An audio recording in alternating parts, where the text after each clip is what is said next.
vous étiez là vous aussi. Donc, point 1, les lunettes, mauvaise idée. Avec le reflet, c'est pas GG. Bonjour les kikis. Bonjour les loulous. Wesh, les gens bien ou quoi?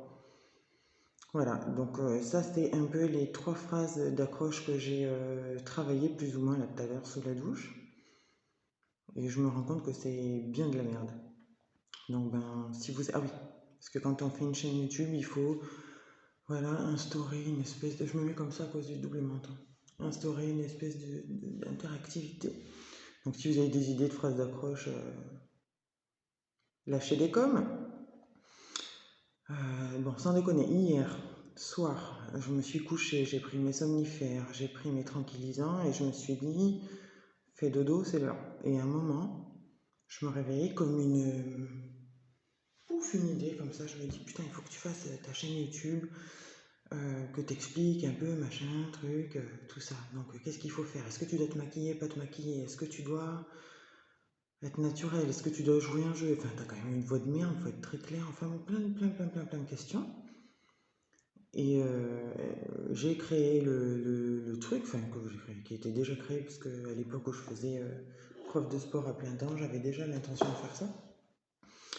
Et ce matin, je me suis réveillé avec la même idée en me disant, putain, ça serait pas mal de faire vivre les Mom's Life épisodes, ça me plairait bien parce que à terme, hein, long terme, j'aurais kiffé faire du stand-up euh, pour faire vivre mes textes moi-même déjà, parce que dès que je les écris, des fois je me fais rire, donc je me dis, je suis mon premier public. Et ensuite, parce qu'un jour, mon fils, il m'a dit, si jamais un jour tu fais du stand-up, je viendrai te voir tous les soirs. Et honnêtement, quand on voit comment est le lien mère-ado parfois, je me suis dit, putain, ça c'est trop bon à prendre.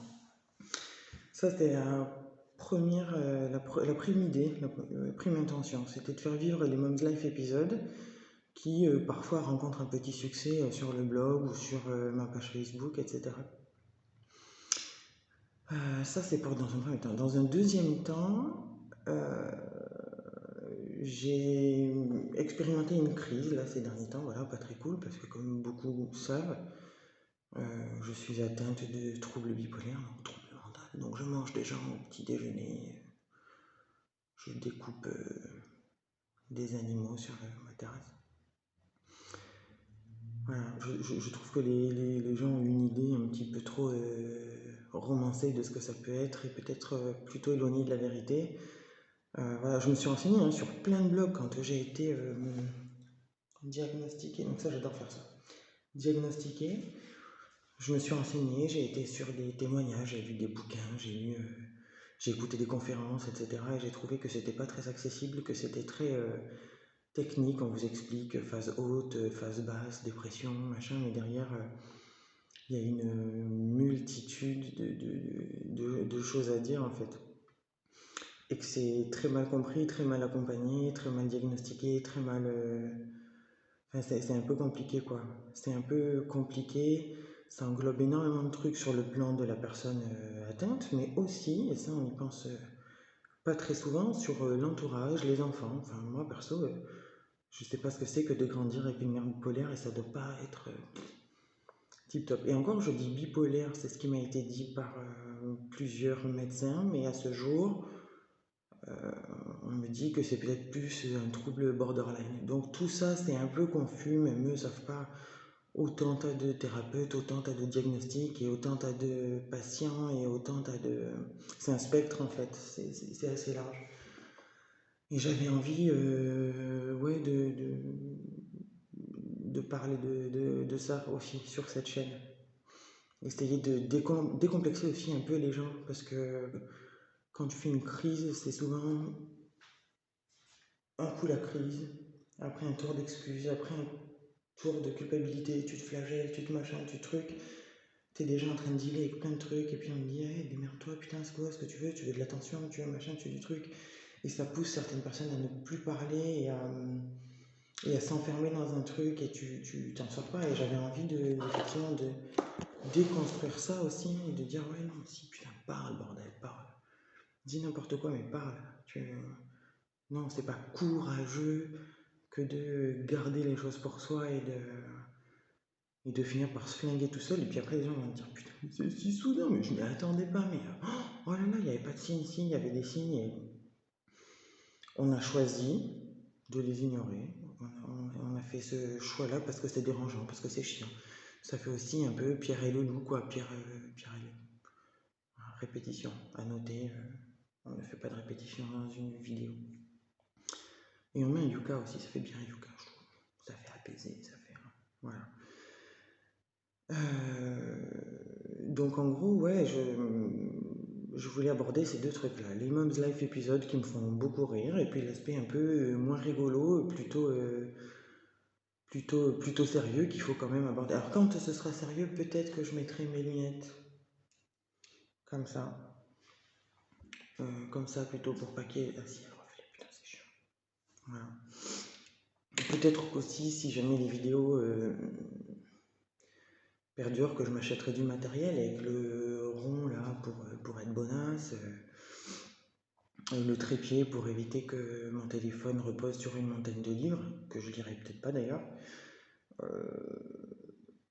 Ouais, que je m'équiperai, mais je me dis, bon, attends de voir si c'est pas un délire, une hypomanie, parce que je fais ça souvent aussi, je me lance dans un truc, je me ruine, j'achète tout ce qu'il faut, et puis au bout de 3 jours ça me passe, donc on va essayer de se la jouer raisonnable pour une fois. Ah oui, j'ai pris des notes, et dans mes notes, voilà. Donc je voulais parler de la présentation, donc Nasty, 38 ans, je sais, je ne fais pas, 38 ans, les Mom's Life, la bipolarité, et peut-être aussi le sport, parce que je reprends un petit peu les cours en mini-groupe.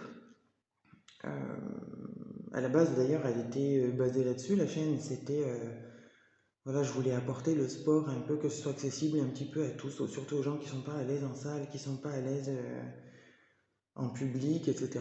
Montrer qu'on peut faire des trucs à la maison, et force est de constater que j'avais raison, puisque avec le confinement, le Covid depuis une pige, c'est un petit peu tout ce qui se développe. Mais il n'est pas utile euh, de faire un 36, d'exploser son legging et sa cambrure pour faire du sport. Tu peux aussi faire du sport quand tu fais 100 kilos ou quand tu te sens dégueulasse. Ou quand tu te... Je sais pas, il y a quand même plusieurs façons de voir les choses. Le sport, c'est un mot vaste, mais l'entretien, voilà, se sentir bien dans sa tête et dans son corps, ça passe aussi par là. Alors je te dis pas que ton corps, tu dois y foutre que des brocolis et bouffer du squat à 125 kg, mais il est possible de faire des choses pour te sentir bien. Voilà.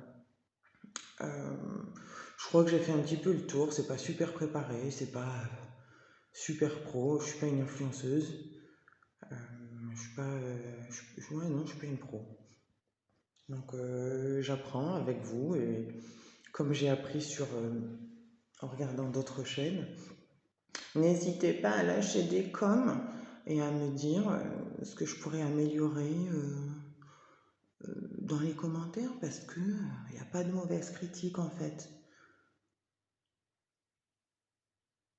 C'est con cette phrase quand même, il n'y a pas de mauvaise critique.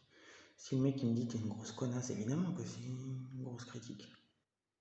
Enfin bref, faites ce que vous avez à faire, moi je fais ce que j'ai à faire, et j'espère apporter ma petite pierre à l'édifice de la compréhension, de la bienveillance et